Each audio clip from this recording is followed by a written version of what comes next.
Good evening, darlings and deviants. My name is Lucy, and I'm just a little loony.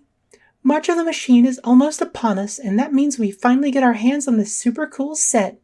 While everyone has some awesome brews for Constructed, a lot of our first experiences with this set will be with Draft.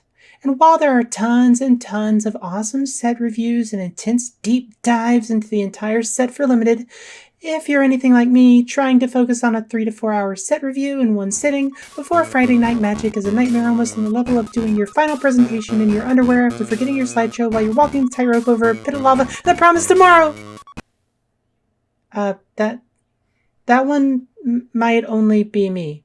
Anyway, to avoid that nightmare, I'm going to give you 5 quick tips for the draft format. So, without further ado, let's start the show! The first tip I have is don't be afraid to expand to 3 or 4 colors. There are a whole bunch of cards in this set that can help you fix your mana, so don't be afraid to go a little wide in terms of colors. From the common cycle of land cyclers, which can help you hit your land drops, to Skittering Surveyor to the common cycle of life gain lands. There's plenty of ways to keep your mana flowing, so don't be afraid to pick up that 3-color rare mythic. It's easier to play than you might think. The second tip I have is related to those life gain lands I was talking about.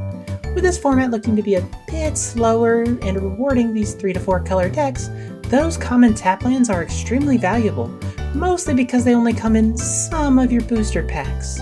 Instead of being in the common slot, they're only sometimes in the basic land slot, so if you see one early and the other cards in the pack aren't super phenomenal, you should definitely pick one up. Having a solid base of land so you can cast your powerful multicolored spells is very good. Don't pass up these just because they don't look impressive. Trust me, you'll thank me later. The third tip is pretty simple. Draft removal highly. With so many crazy creatures and multiversal legends running around, removal is going to come at a premium. Even if you have to forsake a powerful bomb or a synergy enabler, definitely think about valuing removal higher than normal.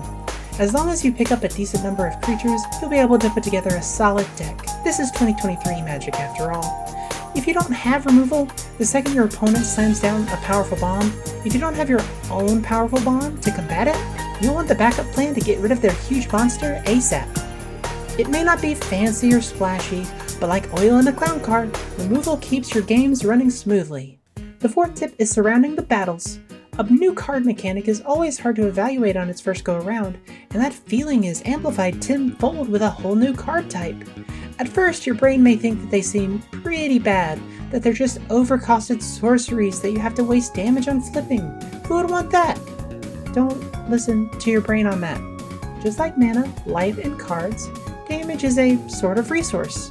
We use it to kill planeswalkers, to block effectively, and battles allow you to trade damage for further advantages on the board. However, be sure to not draft too many of them, and if you get a fancy rare or mythic battle, be sure to pick up a solid creature base in order to help them out. You do still need damage and creatures to flip them in most cases. Also, side tip, even though you should look into the back side of the battle and see if it's something that you'll want in your deck, you should only draft them if the front side is going to be a boon for you. Flipping battles is a good thing, but if you can't flip them because of the board state, you want the front side to be able to help you out in a pinch. My final tip is concerning Convoke. Convoke is one of the best, simplest mechanics in all of Magic the Gathering. It says your creatures can help cast this spell.